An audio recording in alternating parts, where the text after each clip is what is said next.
아멘. 우리 오늘 말씀 제목 함께 읽어보실까요? 오늘 말씀 제목입니다. 다 함께 시작. 점검. 칭찬할 것은 칭찬하고 책망할 것은 책망하라. 네, 그렇죠. 칭찬할 것은 칭찬하고 책망할 것은 책망하라입니다. 참고로 오늘 메시지는 매우 짧습니다. 메시지는 길지 않아요. 그러나 오늘 메시지의 내용은 분명합니다. 오늘 메시지의 내용은 2025년도 우리 1년간을 점검해 보자는 겁니다. 2025년도 우리 1년간을 점검해 보자는 겁니다. 질문 한번 드려보고 싶은데요, 여러분. 과거는 바꿀 수 있나요, 없나요? 과거는 바꿀 수 없습니다. 우리는 보통 이렇게 생각하죠. 과거는 바꿀 수 없고 미래는 바꿀 수 있으니까 현재에 충실해야 된다라고 이야기를 합니다. 근데 그 이야기는 많은 부분 틀렸습니다. 많은 학자들이 동의하듯 과거는 바꿀 수 있습니다. 심지어 과거는 매우 다이나믹하게 바뀌죠. 일단 여러분들의 과거를 여러분들이 인지하는 건 매우 제한적입니다. 여러분들의 기억을 믿으실 수 있나요? 에서 집사님이 계속 이런 얘기 하시더라고요. 기억이 안 나. 큰일 났어. 기도 좀 해주세요. 일단 기억이 잘 안 나요. 그래서 드라마를 같이 보더라도 같이 봤는데 무슨 내용이야? 같이 봤잖아요. 자꾸 물어봐요. 무슨 내용이냐고요. 물어보지 말라고 미리 얘기해 드려야 돼요. 기억이 제대로 나지 않고요. 기억의 순서도 어긋나 있습니다. 어떤 사건을 보고 그걸 똑같이 기억하는 사람은 아무도 없어요. 다 다르게 그것을 기억하고요. 기억의 순서도 어긋나 있고 기억이 왜곡되어 있을 뿐만이 아니라 심지어 과거의 해석도 사람마다 다르게 됩니다. 그래서 우리가 기억의 순서가 바로잡히고 과거에 왜곡된 사건이 바로잡히고 해석이 바로잡히게 되면서 과거는 바뀝니다. 아주 간단한 예시로는 자녀를 낳고 난 다음에 부모님을 이해하게 되는 경우들이 있는 거죠. 그 전까지는 과거에 부모님이 나에게 해주셨던 것이 많은 부분 이해가 안 되고 원망스러웠지만 내가 자녀를 낳고 길러보니까 이러한 마음이었겠구나라는 것을 이해가 되면서 과거가 바뀌게 되는 겁니다. 여러분, 과거는 바뀌어요. 그리고 매우 다이나믹하게 과거는 바뀔 수 있습니다. 내가 자라고 성장하고 내가 프레임이 바뀌게 되면서 과거는 바뀔 수 있습니다. 심지어 제가 오늘 말씀드리고 싶은 건 뭐냐면 과거는 바꿀 수 있다가 아니라 과거는 바뀌어야 돼요. 과거는 반드시 바뀌어야 됩니다. 과거에 내가 경험했던 모든 사건들은 내가 해석이 달라지게 되면서 바꿔야 돼요. 왠지 아십니까? 과거가 바뀌지 않으면 오늘이 바뀌지 않아요. 오늘이 바뀌지 않으면 내일이 바뀌지 않습니다. 오늘은 어제 반복이에요. 오늘은 어제 반복입니다. 그렇죠? 어제 성실했던 사람이 오늘 성실해요. 어제 게을렀던 사람이 오늘 게으르다니까요. 어제 사랑을 줘봤던 사람이 오늘 사랑을 줘요. 어제 아침에 일찍 일어났던 사람이 오늘도 아침에 일찍 일어나고 어저께 늦게 잤던 사람이 오늘도 늦게 자요. 어제 먹었던 음식 오늘도 먹어요. 어제 갔던 장소 오늘도 가요. 오늘은 어제 반복이에요. 그렇죠? 제가 여러분들 2026년도 제가 예언해 드리도록 하겠습니다. 제가 선지자는 아니지만 확실히 예언해 드릴게요. 거의 99% 확실하다고 보면 되겠습니다. 여러분들 2026년도는요 25년도일 거예요. 25년도를 보면요 26년도가 거의 비슷하다고 보시면 됩니다. 25년도에 기도 많이 하셨죠? 26년도에 기도 많이 하실 거예요. 25년도에 성경 안 피셨죠? 26년도에 안 핍니다. 25년도 열심히 살았죠? 26년도 열심히 살 거예요. 25년도 게으르게 살았죠? 26년도 게으르게 살 겁니다. 왠지 아십니까? 여러분들이 25년도를 보십시오. 24년도랑 거의 비슷하게 사셨을걸요? 24년도에 먹었던 음식 25년도에 드시지 않으셨어요? 24년도에 가졌던 습관 25년도에 갖지 않으셨어요? 24년도랑 25년도랑 크게 차이가 없어요. 꿈, 기대, 플랜, 행동 다 갖다 버려야 됩니다. 꿈, 기대, 행동, 플랜, 행동 이것을 훨씬 더 압도하는 게 있습니다. 그게 뭐냐면 관성입니다. 관성. 관성은 뭐예요? 그대로 가려고 하는 거. 꿈, 기대, 플랜, 행동 못 이깁니다. 관성을 못 이겨요. 절대 못 이깁니다. 이 관성을 끊고 새롭게 도약하는 사람들의 특징은 뭐냐면은 내가 지금 지나왔던 패턴을 한번 점검해 보는 사람입니다. 2025년도를 점검해보지 않고 26년도에 점프는 없습니다. 그래서 25년도를 객관적으로 우리가 한 번은 점검해볼 필요가 있다는 거예요. 이 점검을 할 때 무조건 잘못한 것만 점검하는 것이 아니라 칭찬할 것은 칭찬하고 책망할 것은 책망하자는 거예요. 잘한 것은 잘한 것대로 우리가 칭찬해보고 못한 것은 못한 것대로 한번 책망을 해보자는 거예요. 한번 전체적으로 놓고 점검을 해봐야 된다는 거예요. 그게 지금 주님의 패턴이라는 거죠. 요한계시록에 보면은 주님께서 편지를 쓰시죠. 편지를 쓰시는데 교회마다 동일한 이 패턴입니다. 난 누구야? 난 열면 닫을 자가 없고 닫으면 열 자가 없어. 나는 일곱 촛대를 지나다니는 사람이야. 나는 일곱 별을 오른손에 쥔 사람이야. 그 다음에 패턴이 똑같아요. 너 이거 잘했어. 이거 칭찬해. 근데 문제 있어. 이거 책망해. 세 번째, 그러므로 이거 고쳐야 돼. 안 그러면 어떻게 될 거야? 이게 패턴이에요. 자기가 누군지 소개하시고 칭찬하시고 책망하시고 권면하십니다. 여러분, 오늘 본문에 보면은 사도 요한이 반모섬에서 환상을 봅니다. 그 유명한 요한계시록, 말도 많고 탈도 많은 요한계시록이죠. 우리가 언젠가 이 요한계시록을 살펴볼 날이 오면 좋겠습니다. 근데 이 사도 요한이 반세기 만에 50년이 넘은 그 시간 동안 못 봤던, 그토록 그리던 자기가 누워가지고 이렇게 그 품에 누웠던 예수 그리스도를 만나게 됩니다. 근데 예수 그리스도가 어떻게 계셨냐면요, 요한계시록 2장 1절입니다. 한번 읽어보실까요? 시작. 에베소 교회 사자에게 편지하라. 오른손에 있는 일곱 별을 붙잡고 일곱 금촛대 사이를 거니시는 이가 이르시되. 며칠 전에 기영자매가 갑자기 요한계시록을 펼쳐더니 이 구절을 저한테 물어보더라고요. 갑자기 생뚱맞게, 목사님, 일곱 별이 무슨 의미이고 일곱 촛대가 무슨 의미예요? 갑자기 생뚱맞게 요한계시록에 관심을 갖더라고요. 자, 예수님께서 지금 일곱 촛대를 거니십니다. 그리고 오른손에 일곱 별을 쥐고 계시죠. 이거 무슨 의미죠? 이거 대단히 중요한 의미입니다. 여기서 이 일곱 촛대가 의미하는 건 뭐냐면 소아시아 지역의 일곱 교회를 의미해요. 소아시아 지역의 일곱 교회. 그래서 예수님께서 지금 이 일곱 교회에게 편지를 쓰는 내용이 요한계시록이잖아요. 그런데 이 일곱 촛대를 거니신다는 것은 뭐를 의미하죠? 네, 예수님께서 이 일곱 교회를 직접 살펴보시고 다스리시고 관찰하고 계신다는 거예요. 여러분, 여기서 촛대는요, 단순히 우리가 생각하는 그 등 촛대 이게 아닙니다. 이 촛대는요, 구약의 메노라라고 하는데요, 성막에 보면요, 밤부터 아침까지 성막이 어두워지지 않도록 불을 밝혔어요. 이 촛대 있잖아요. 그래가지고 제사장이 거기서 지내면서 기름을 넣으면서 이 촛대가 이제 이렇게 꺼지지 않도록 관리하는 그게 메노라였습니다. 그것을 이제 교회라고 표현하는 거죠. 이것은 다양한 의미가 있습니다. 어두운 세상을 밝힌다라는 의미가 있고, 주의 임재를 상징한다는 의미가 있고, 주님께서 거기서 함께 생명으로 역사하신다는 의미, 여러 가지가 의미가 있습니다. 어쨌든 예수 그리스도께서 이 일곱 촛대를 직접 걸어 다니시면서 보고 계십니다. 일곱 별은 뭐를 의미하냐면 이 일곱 교회에 보내는 일곱 명의 사자를 의미해요. 일곱 명의 편지 전달자를 의미한다고 볼 수가 있겠습니다. 여러분, 주님께서 우리들을 칭찬하시고 책망하시고 권고하십니다. 이 소아시아 지역의 일곱 교회에게 행하셨던 것은 우리들에게 동일하게 행하세요. 크로스포인트 교회 2025년도를 돌아보시면서 이건 칭찬하셨을 거고, 이건 책망하셨을 거고, 이건 권고하셨어요. 칭찬만 받았던 교회는 한 교회밖에 없습니다. 서머나 교회밖에 없고요. 대부분 칭찬과 책망을 고루 받았죠. 완전 책망만 받았던 교회도 있어요. 사대 교회라고, 너는 살아있는 이름은 가졌으나 죽은 자로다, 넌 끝났다, 이렇게 얘기한 교회도 있어요. 근데 이제 이 에베소 교회 같은 경우에는 칭찬도 하고 책망도 하셨던 거죠. 2025년도 주님께서 우리들을 칭찬하실 건 칭찬하시고 책망하실 것은 책망하실 거예요. 저는요, 바둑을 잘 몰라요. 근데 올해 이제 개봉한 승부라고 하는 영화를 보면 그 조훈현과 이창호의 세기의 대결을 그린 그 이병헌과 누구죠? 유아인이 나와가지고 그린 그거였잖아요. 그래서 그거 보면서 야, 진짜 바둑 매력 있다 이런 생각을 했는데, 제가 바둑에 있어서 가장 좋아하는 개념이 뭐냐면 복기라는 겁니다. 복기가 뭐죠? 바둑을 다 두고 난 다음에 처음부터 끝까지 바둑을 다시 한번 더 보는 거예요. 근데 아마추어와 프로의 차이가 있대요. 아마추어는 복기를 할 때 자기가 잘못 둔 거를 계산한대요. 근데 프로는요, 복기를 할 때 자기가 잘 둔 거를 판단한대요. 그래서 자기가 잘 둔 수와 못 둔 수의 차이가 뭔지를 분별한다는 거예요.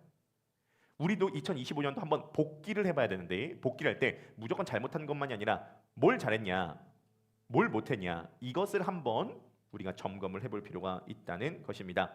여러분, 주님께서는요, 잘한 것을 정확하게 칭찬해 주시고 매우 현실적이고 구체적으로 칭찬해 주세요.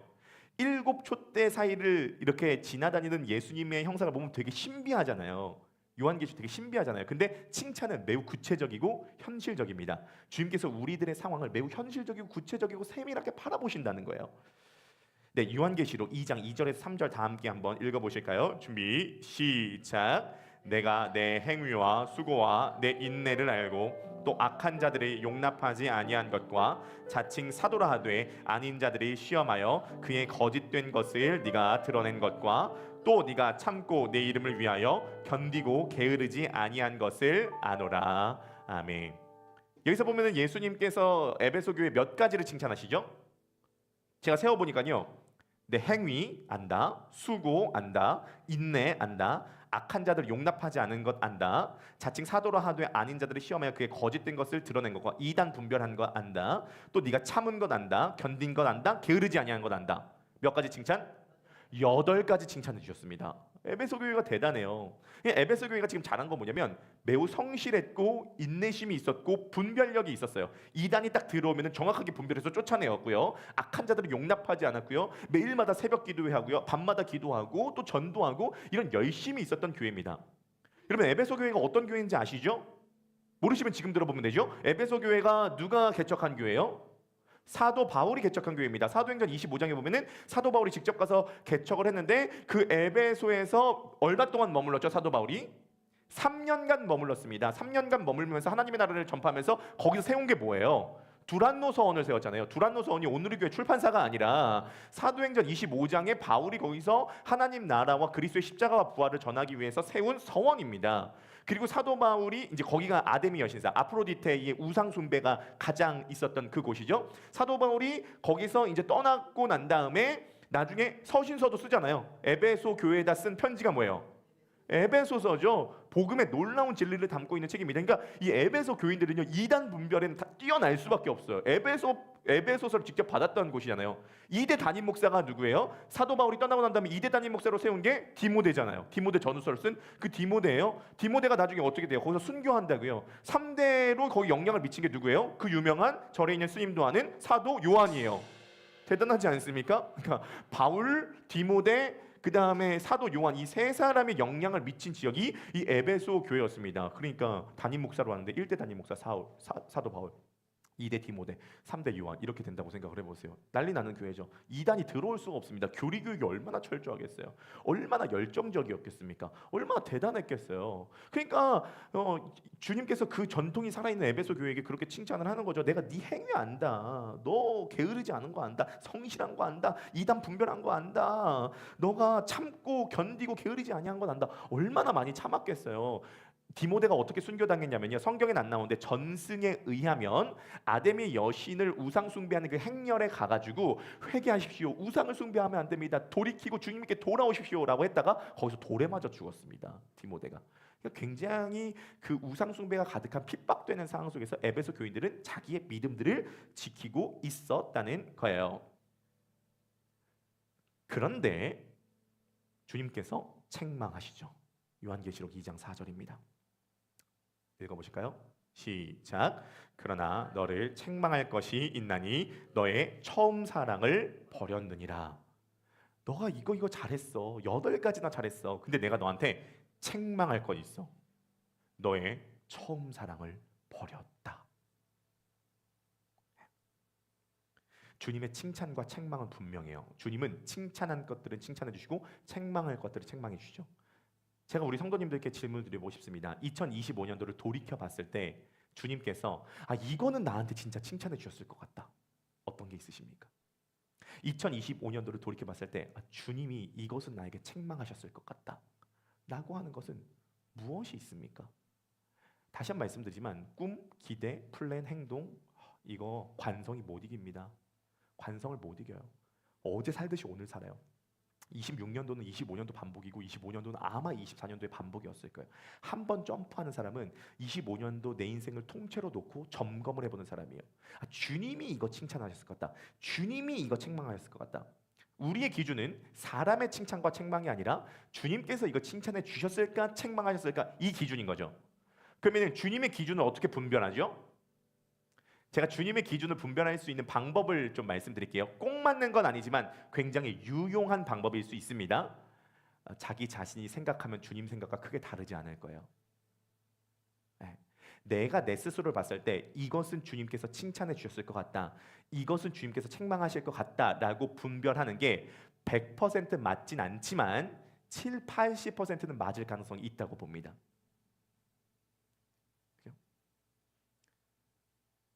주님의 기준에서 봤을 때 이건 칭찬해 주셨을 것 같다, 이건 책망하셨을 것 같다, 우리가 한번 생각을 해보자는 거죠. 주님께서 이렇게 말씀하셨습니다. 요한계시록 2장 5절인데요. 다 함께 읽어보실까요? 준비 시작. 그러므로 어디서 2장 5절입니다. 네, 한번 읽어보실까요? 시작. 그러므로 너는 내가 어떤 상태에 있다가 떨어져 나갔는지를 기억해내서 회개하라. 그리고 처음에 하던 일들을 해라. 그렇지 않으면 내가 너에게 가서 너의 등불 받침대를 그 있는 자리에서 옮길 것이다. 네가 회개하지 않는다면 말이다. 아멘. 보세요. 회개가 먼저 나오지 않습니다. 어디서 떨어졌는지를 기억해내래요. 기억이 먼저예요. 점검이 먼저라고요. 아니, 회개하려면 뭘 회개해야 될지 알아야 될 거 아니에요. 그러려면 먼저 우리가 샅샅이 기억해내고 점검하고 조사를 해볼 필요가 있다는 것입니다. 주님께서 너 여기서 떨어졌어, 여기가 문제야 라고 얘기해 주시지 않으세요. 오늘 본문이 뭐라 그래요? 네가 어디서 떨어졌는지를 기억해내라는 거예요. 1월, 2월, 3월 어떤 사건, 어떤 지점, 이 부분에서는 정말 주님께서 칭찬하셨을 것 같고 이 부분에서는 주님께서 책망하실 것 같다, 이 부분을 내가 점검하고 이 부분을 돌이켜야겠구나라고 생각을 하는 거죠. 여러분, 안타까운 사실이 하나 있습니다. 우리의 삶은요, 이것들을 점검을 하는 걸 굉장히 귀찮아해요. 왜냐면요, 우리의 뇌는요, 제가 우리의 뇌에 대한 별명을 붙였거든요. 우리 뇌는요, 태무뇌예요. 태무뇌. 네, 태무뇌가 뭐예요? 가성비가 굉장히 뛰어나다는 거예요. 네, 그러니까 제가 이제 그 옷을 사는 것을 쉬인에서 테무로 옮겼거든요. 근데 테무는 매우 싸요. 그러니까 제가 이제 테무에서 쇼파를 한번 살려고 했습니다. 1인용 쇼파. 그래서 제가 아내한테 물어봤어요. 1인용 쇼파 테무 싸다고 하니까 뭐 한 10만 원이면 사나? 쇼파 10만 원이면 되게 싸잖아요. 10만 원이면 사? 이렇게 물어보니까 아내 그러더라고요. 여보는 테무를 너무 가소평가하는 것 같아. 그 정도 아니야. 얼마냐 물어보니까 1인용 소파가 23,000원이더라고요. 그래서 소파를 23,000원에 샀습니다. 지금 이게 보통이 아니더라고요, 테무가.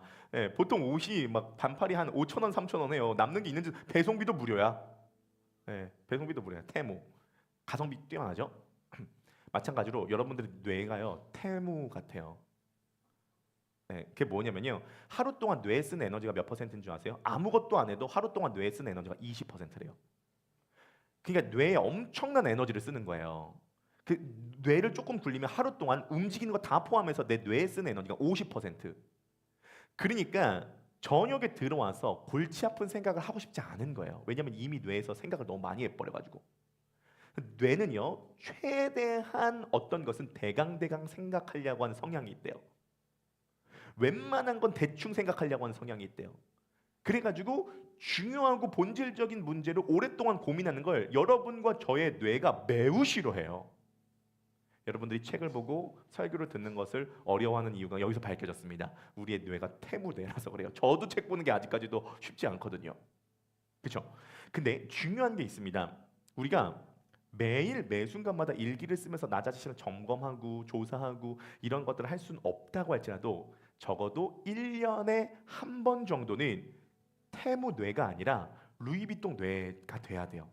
1년에 한 번 정도는 우리가 이 본질적인 문제에서 점검해보는 시간을 가져야 한다는 것입니다. 여러분, 에레미야 예가에서 이렇게 얘기합니다. 에레미야 예가 3장 40절입니다. 한번 읽어보실까요? 준비 시작. 우리가 스스로 우리의 행위들을 조사하고 여호와께로 돌아가자. 기가 막힙니다. 우리가 우리 행위를 조사하고 여호와께 돌아가지요. 보세요. 여호와께 돌아가자고 먼저 얘기하지 않아요. 조사를 먼저 하세요.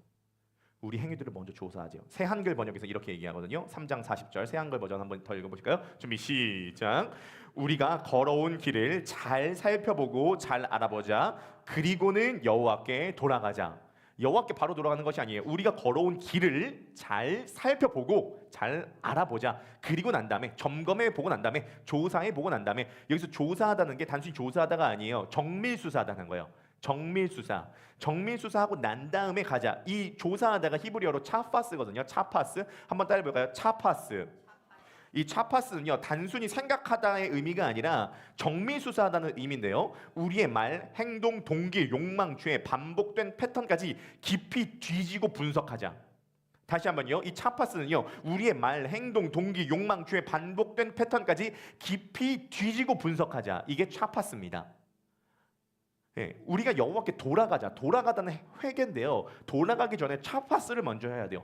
조사를 먼저 한다는 거예요. 요한계시록 버전으로 보면요, 우리가 회개하기 전에 어디서 떨어졌는지를 기억을 먼저 해봐야 된다는 것이죠. 여러분, 정밀수사가 되시기를 간절히 축원합니다. 우리 적용 질문 한번 읽어보실까요? 적용 질문 한번 읽어봅시다. 네, 함께 읽어보시겠습니다. 시작. 2025년을 돌아볼 때 주님께 칭찬받을 만한 것과 책망받을 만한 것은 무엇입니까? 네, 찬양 한 곡 할까요? 네, C코드로. 네, 2025년도 돌아볼 때 주님께 칭찬받을 만한 것과 책망받을 만한 것 무엇입니까? 우리 한번 생각해 보시면서 우리 찬양 한 곡 하시도록 하겠습니다. 많은 이들 말하고 많은 이들 노래는 하지만 정작 가진 않는 길 두려운 생각보다 많이 힘들고 험한 길보단 그저 말로만 가려기에 점점 멀어져만 가네. 내게 생명 주었던 그 길 점점 이어가려 해. 내게 사랑 주었던 그 길 다시 복음 앞에 내 영혼 서네. 주님 만난 그때 나 다시 돌아가 주님께 예배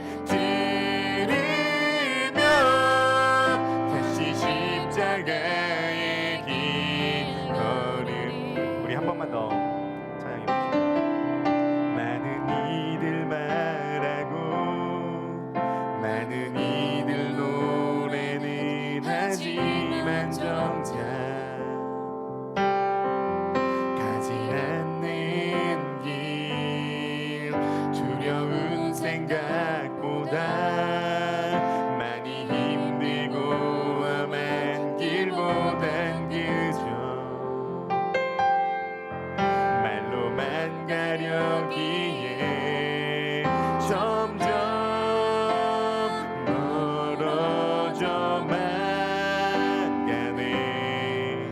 내게 생명 주었던 그 길 점점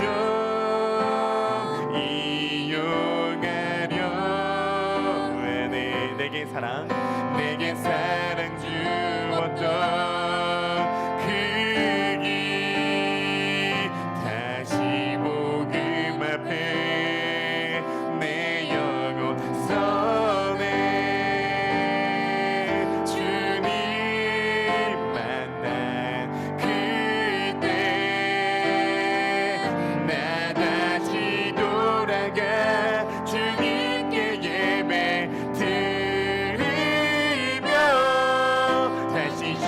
십자가의 길. 우리 마지막 한 번만 더 다시 복음 앞에 내 영혼 서네. 아멘. 주님 만난 그때 나 다시 돌아가 주님께 예배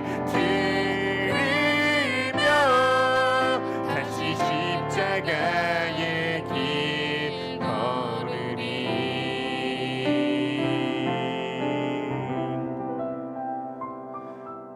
우리 모든 성도님들께서 다시 복음 앞에 서는 2026년도 되시기를 축복합니다. 복음에 비추어서 2025년도를 점검하시고 차파스 조사해 보시기 바라겠습니다. 우리가 어느 순간 떨어져 있어요. 에베소 교회 성도님들이 떨어졌다고 생각하지 못했을 거예요. 가다 보니까 돌이켜 보니까 떨어져 있는 겁니다. 여러분, 어느 순간 내가 권태감을 느끼고 있고요. 어느 순간 내가 교만해져 있고요. 어느 순간 안주하고 있고요. 어느 순간 마음이 흐트러져 있어요. 그걸 내가 인식하지 못합니다. 주님의 책망이 중요한 거예요. 그냥 하라고 하면은 안 하실 것 같아서 점검 리스트를 제가 준비해서 뽑아봤습니다. 메시지는 이제 마무리가 되는 거고 점검 리스트를 한번 우리가 읽어보도록 할 텐데 6가지 점검 리스트를 제가 한번 뽑아봤거든요. 우리 한번 읽어보실까요? 첫 번째 점검 리스트입니다. 네, 동기 점검인데요. 한번 하얀색 글씨만 읽어보실까요? 시작. 왜 그 말을 했는가? 왜 그 행동을 했는가? 네. 우리 한번 1번 읽어보실까요? 시작. 나의 문제를 인식하고 인정하는 태도를 취한 적이 있는가? 2번. 사람의 눈을 의식했는가? 하나님의 시선을 의식했는가? 3번. 인정이 없으면 금세 열정을 잃어버리곤 했는가? 4번. 자존심을 더 중요하게 생각했는가? 사명을 더 중요하게 생각했는가? 이게 1번 동기 점검이고요. 2번 길 점검입니다. 길 점검. 네, 읽어보실까요? 시작. 나는 어떤 길을 걸어가고 있는가? 1번입니다. 시작. 25년도 선택하는 작은 결정들이 결국 어디로 나를 데려가는가? 25년도 어떤 선택을 했는지를 한번 점검해 보신 거죠. 2번. 내가 선택하는 기준은 무엇인가? 내 선택하는 기준이 있을 거 아니에요? 네, 결국은 인생은 의사 결정의 총합이잖아요. 3번. 25년도 나는 복음을 좀 더 이해하게 되었는가? 25년도 나는 복음을 좀 더 이해하게 되었는가? 네, 세 번째 점검입니다. 마음 점검이에요. 한번 읽어보실까요? 시작. 지금 내 마음의 실제 온도는 몇 도인가? 1번 읽어보시겠습니다. 시작. 무엇이 당신을 가장 기쁘게 만들었는가? 또 무엇이 당신을 가장 슬프게 만들었는가? 25년도 무엇이 나를 가장 슬프게 만들었고 무엇이 나를 가장 기쁘게 만들었는가? 2번 시작. 25년도 가장 많이 느낀 감정은 무엇인가? 기쁨, 감사, 우울, 외로움, 기대. 25년도 어떤 감정을 가장 많이 느끼셨는지. 3번 시작. 주님을 가장 사랑했을 때를 100도로 설정한다면 지금 주님을 향한 마음은 몇 도인가? 가장 사랑했을 때를 100도로 설정한다면 지금은 몇 도인가? 네, 4번 읽어보실까요? 시작. 25년도 가장 뜨겁게 예배드렸던 때는 언제인가? 25년도 가장 뜨겁게 예배드렸을 때는 언제인가입니다. 네, 우리 네 번째 거 한번 읽어보실까요? 네 번째 거 습관 점검입니다. 시작. 작은 패턴이 나를 어디로 끌고 있는가? 네, 그렇죠. 1번 읽어보시겠습니다. 1번 시작. 자기 직전 일어난 직후 당신은 무엇을 하는가? 네, 2번 읽어보겠습니다. 시작. 반복되는 죄의 루틴은 무엇인가? 그렇죠. 반복되는 죄의 루틴은 무엇인가? 네, 3번 읽어보겠습니다. 시작. 하루를 살리는 또는 망치는 작은 습관이 있다면 무엇인가? 그렇죠. 습관 점검입니다. 습관 점검. 네, 다섯 번째입니다. 관계 점검이에요. 한번 읽어보실까요? 시작. 작은 패턴이 나를 어디고 이끌고 있는가? 네, 관계 점검은요. 관계를 가꾸고 있는가입니다. 우리 1번 읽어보실까요? 1번 시작. 특정 사람이나 사건을 대할 때 마음이 복잡해지지는 않는가? 그 사람의 문제가 아니라 내 안에 어떤 상처가 건드려져서는 아닌가? 네, 그렇죠. 2번 읽어보실까요? 시작. 25년도 내가 하는 말은 사람을 살리는 말이었는가? 지치게 하는 말이었는가? 그렇죠. 3번 읽어보실까요? 시작. 나는 받기를 좋아하는 사람이었는가? 주기를 좋아하는 사람이었는가? 받은 만큼은 주는 사람이었는가? 그렇죠. 네, 우리 여섯 번째 읽어보실까요? 우리 여섯 번째 항목입니다. 우선순위 점검이에요. 시작. 지금 가장 먼저 잡고 있는 것은 무엇인가? 네, 1번입니다. 시작. 내가 시간을 가장 많이 쓰는 것은 무엇인가? 2번. 내가 돈을 가장 많이 쓰고 있는 곳은 어디인가? 그렇죠? 이렇게 6가지 항목을 가지고 오늘 이 시간 점검해보고 생각해보는 시간들을 가져보도록 하겠습니다. 여러분, 주님은 촛대 사이를 지나다니십니다. 이건 뭐를 의미하냐면 교회 하나하나를 주님께서 세심히 살피시고 직접 다스리신다는 의미예요. 주님 우리를 관찰하신다는 의미죠. 그리고 때로 우리가 잘못된 길로 갔을 때 우리를 분명하게 책망하십니다. 오늘 주님의 책망을 들어보면 조금 섬뜩하기도 한데요. 너가 이것을 돌이켜 회개하지 않으면 내가 촛대를 옮겨버리겠다 얘기하십니다. 촛대를 옮겨버린다는 건 뭐냐면 그 안에 생명을 내가 거두어갈 거고 임재와 영광을 거두어가겠다. 다른 곳으로 촛대를 옮기겠다. 그리고 성경에서 보면 실제로 이런 촛대를 옮긴 사건은 비일비재하게 일어났습니다. 그리고 오늘날에도 촛대는 옮겨지곤 하죠. 하지만 여러분, 주님께서 이런 것들을 책망하신다고 우리가 너무 쫄 필요는 없습니다. 왜냐면요, 관심이 없으면 책망도 안 하세요.